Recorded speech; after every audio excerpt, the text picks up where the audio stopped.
Hi, welcome to the Recovery Daily podcast. I'm your hostess with the mostest, Rachel Abbasi. I'm a grateful recovering alcoholic and stroke survivor.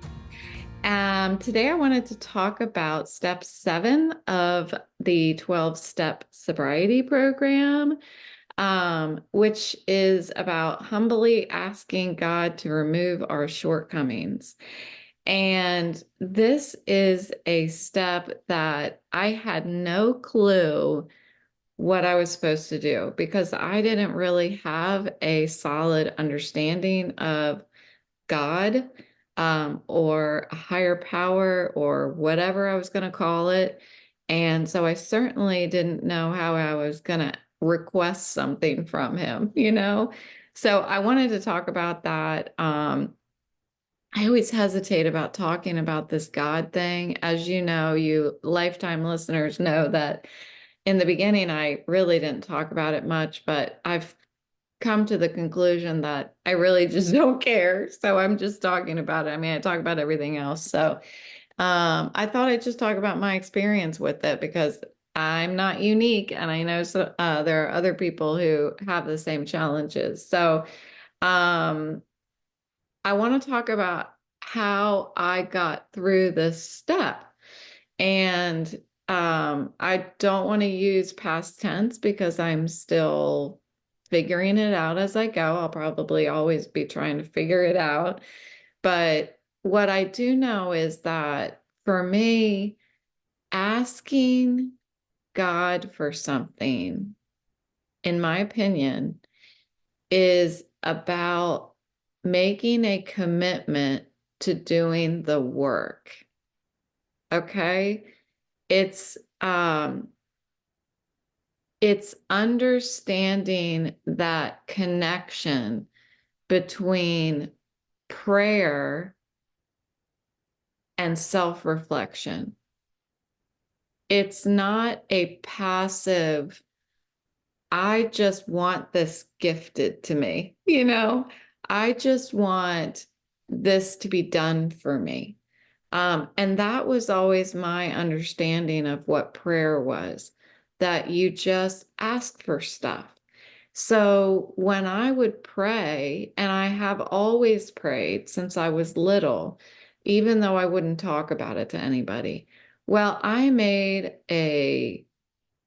like, I don't know, internal decision that when I prayed, I was never going to ask for anything because I didn't want God to think that I was um, not a bad person or something like that. So I always made sure that when I prayed, I was only being grateful. This is since I was little that I've always been like, thank you for, even today, it's like, thank you for my sobriety, for not smoking, for the willingness to recover from my stroke.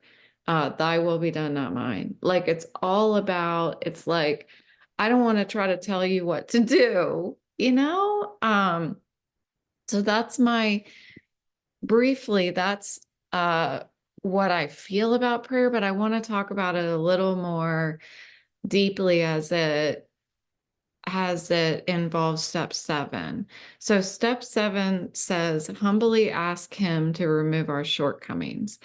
And this step is a continuation of that self-reflection and acknowledgement that began in steps 4 and 5. Like, we are identifying um, our by making a list of the people we have harmed.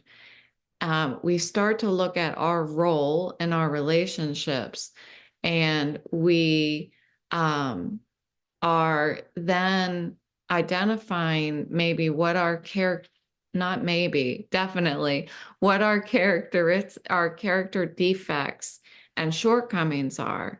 And then we're turning to whatever our concept of our higher power is to seek their removal.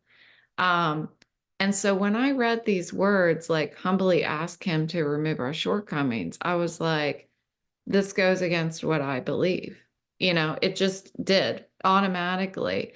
asking God to remove my shortcomings made it seem like um, I have to truly believe that God is just gonna, you know, get his magic wand and act on my behalf, and almost like Cinderella's fairy godmother, remove these rags that I'm wearing. That's what it came across to me like. And I was like, well, I don't believe that that is what happens. I still to this day don't believe that that's what happens. I feel as though asking God to remove our shortcomings is a call to action. It's a commitment to do the footwork that is required in order to change. So prayer in this context is not about requesting to be gifted with something. It's an expression of willingness to transform your life and to grow.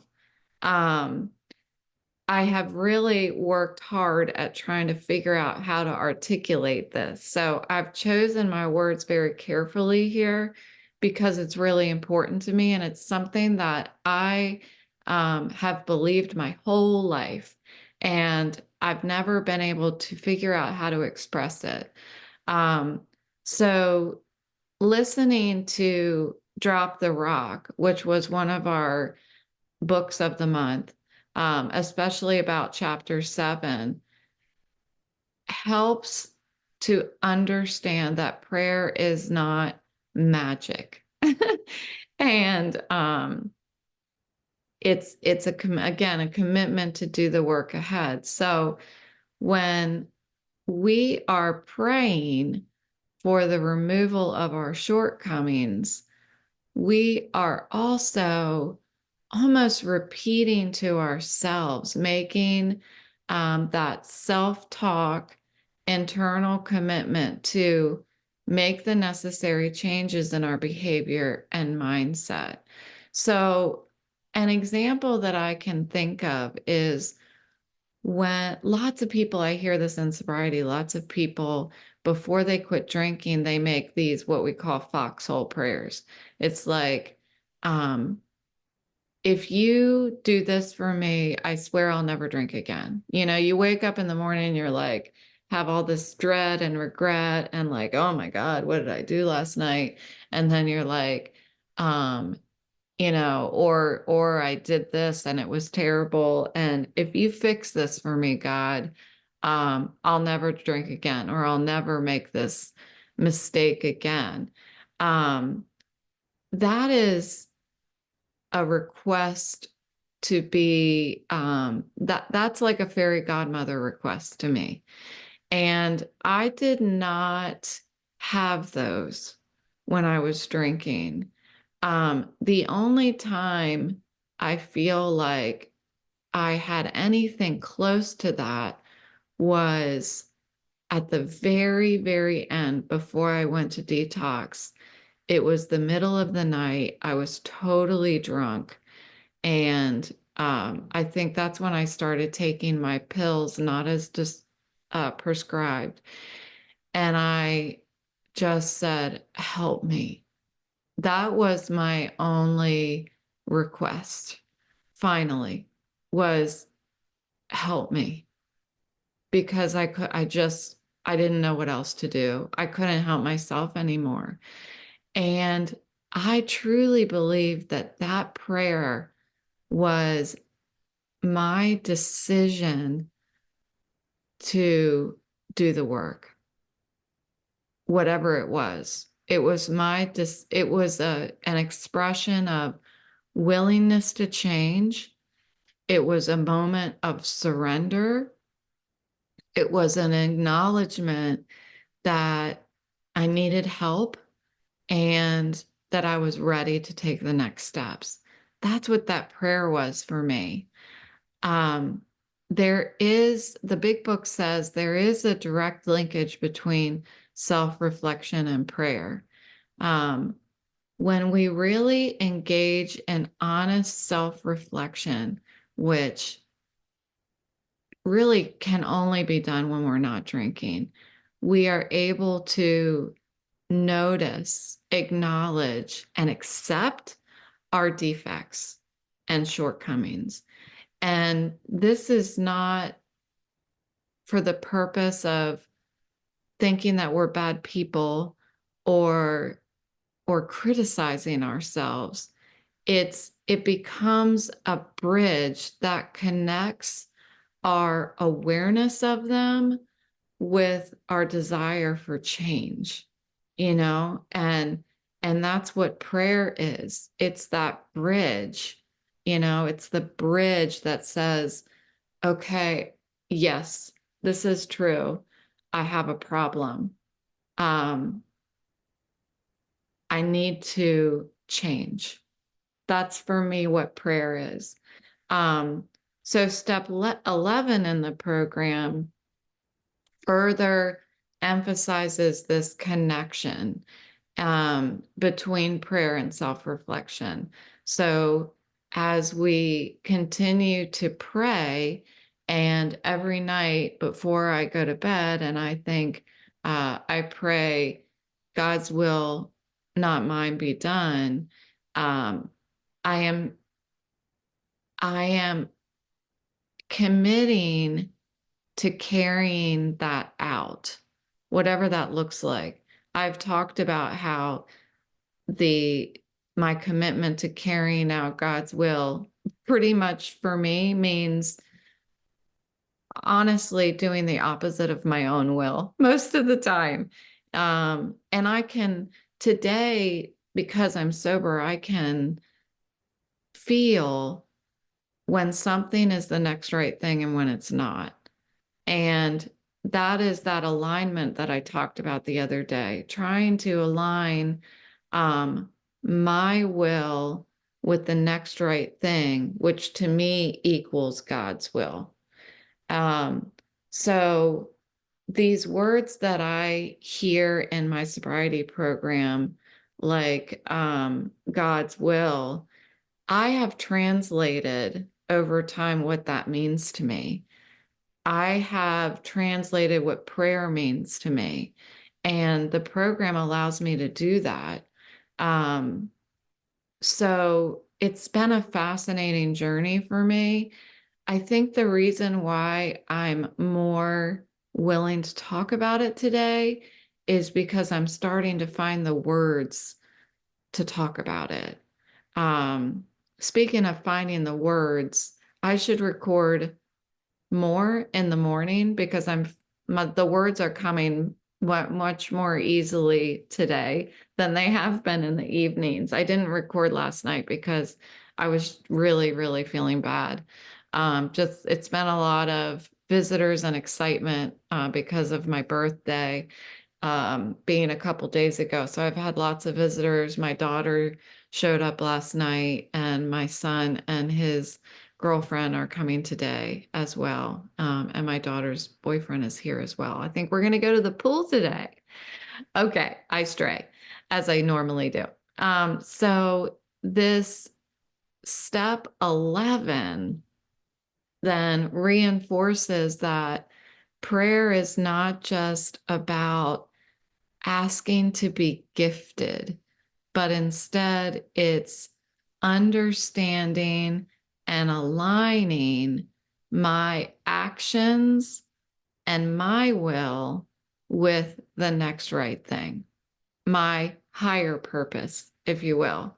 So one of the things that I hear so often in recovery is this shift in how we pray when we get sober. So it goes from those foxhole prayers, those self-serving requests or even demands.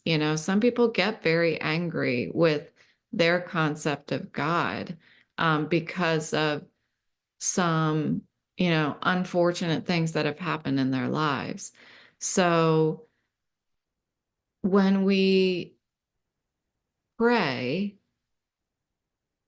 I believe in that bridge, right? Um, I still am challenged by the idea of claiming that I am being directed by God. Um, I am seeking God's will, which means I am trying to do the next right thing. That's what that means for me. Um, as I do that, I also have to understand that I'm not the only one. So these self-serving requests, when we pray like that, when I was drinking, or I mean, I didn't really do it until I asked for help. But what I hear in my program are lots of people talking about these self-serving requests or demands in their prayers. Um, it's important, and I think in sobriety, we start to understand that uh, we're not alone on this planet, and everything does not revolve around us. Um, when we have a problem, it's still not all about us. Things are happening in our lives, but they're also impacting everybody around us. So, what helps for me is rather than trying to be hyper focused on my own needs, um, is just turning it over and acknowledging that I'm not in control of people, places, and things. I'm not in control. I'm not the director of the play. And that's why I say before I go to bed, my last part of my prayer is thy will be done, not mine. I'm acknowledging that thy will, the next right thing, encompasses everyone's well-being, not just my own. So when I say, thy will be done, not mine, I am thinking of my kids as well.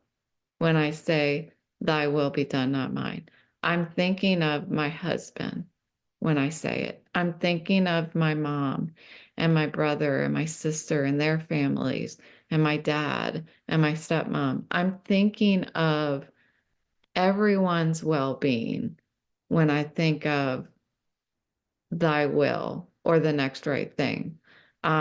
This perspective helps me to, number one, let things go and not carry them into bed with me, put them on my nightstand, like I've talked about, because they're going to be there in the morning, and or else put them in my God box and be like, this is it. I can try to get stressed out about this. I can try to change things, but I can't control it. So it's an acknowledgement of, all right, you got this. Not, I don't, you take care of it.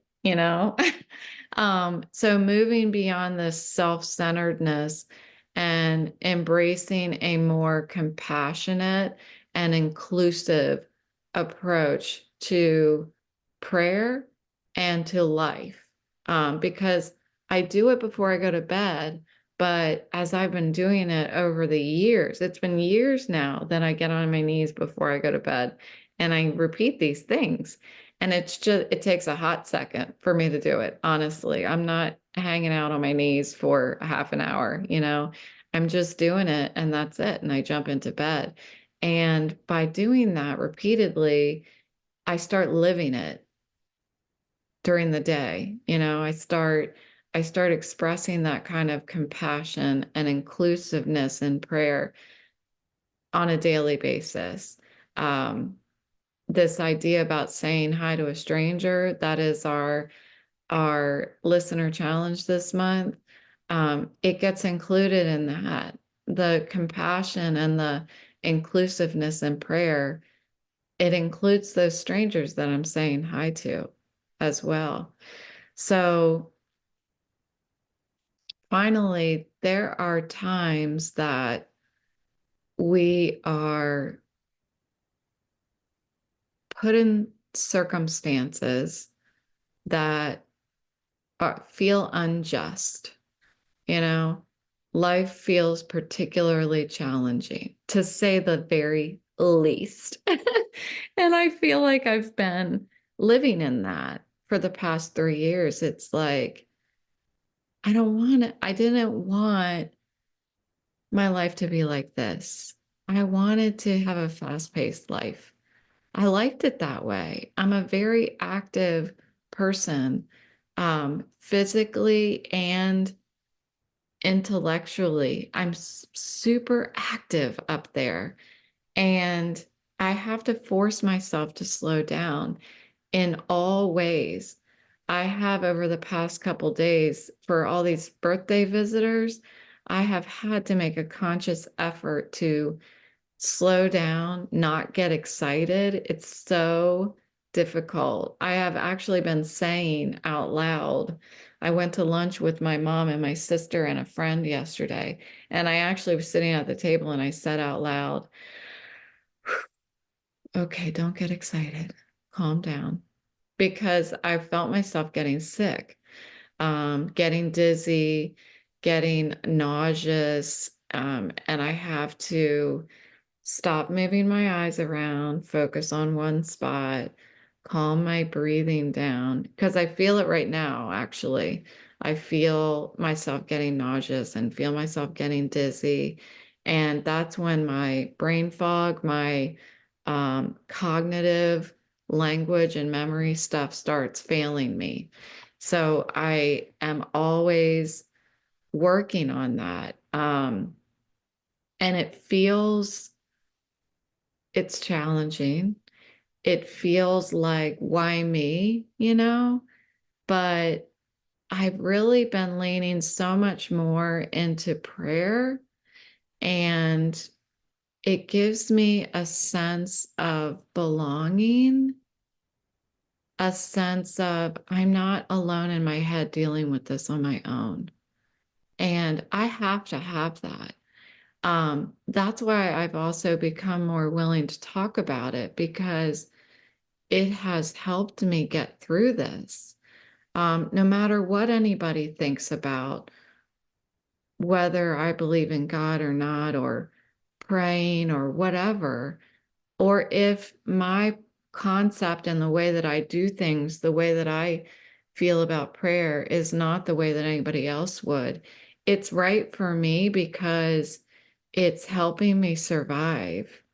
It gives me a sense of justice is being served for me, because I'm finding a way to be happy, and I'm finding a way to be gentle with myself and live with this new disability. So, it this prayer in this way for me, seeking the next right thing all the time. And thank God I got sober before this happened, because I have practiced on a daily basis seeking the next right thing. And as I've done this, I have seen that there is a greater plan for me. It's at work, and I feel before I go to bed when I do my prayer, or if I'm walking and something happens outside, like I'll see something beautiful and I look up. I always do that. I look up and I say, thank you. Or when my daughter has something amazing happen, or my son, takes action to do the next right thing for him, I look up and I say, thank you, because I want to acknowledge that all is well. You know, there's a woman in my program who always says, all is well when all is well within. And that is exactly what I'm experiencing as I use my prayer or seeking the next right thing to help me stay grounded in my recovery, my sobriety, my stroke recovery, all of these challenges that I'm working through on a daily basis. It helps me stay grounded and connected with my concept of my God and my higher power. And even when my circumstances are difficult, and it reassures me that despite all of these challenges, that there is hope, there is love, and there's always going to be a path forward as long as all is well within. And that's what I work on. So I work on expressing my willingness to change. And that's my second to the last part of my prayer before I go to bed. Thank you for the willingness to recover. It's not thank you for me getting better. It's just thank you for the willingness. And I think that that's really important because I want to acknowledge that I'm willing every day. I'm willing to recover every day. And as long as I've expressed gratitude for that, I am expressing willingness. I'm recommitting willingness, which means I'm recommitting to the work that is required for me to continue to change or recover. So I think my message here today is that whatever you call prayer, or if you don't call it prayer, for me, it is an expression of a commitment or willingness to change, and it's bridging that commitment to the action that is needed to make that change come to fruition. So thank you so much for joining me today on the Recovery Daily Podcast. I will talk to you tomorrow.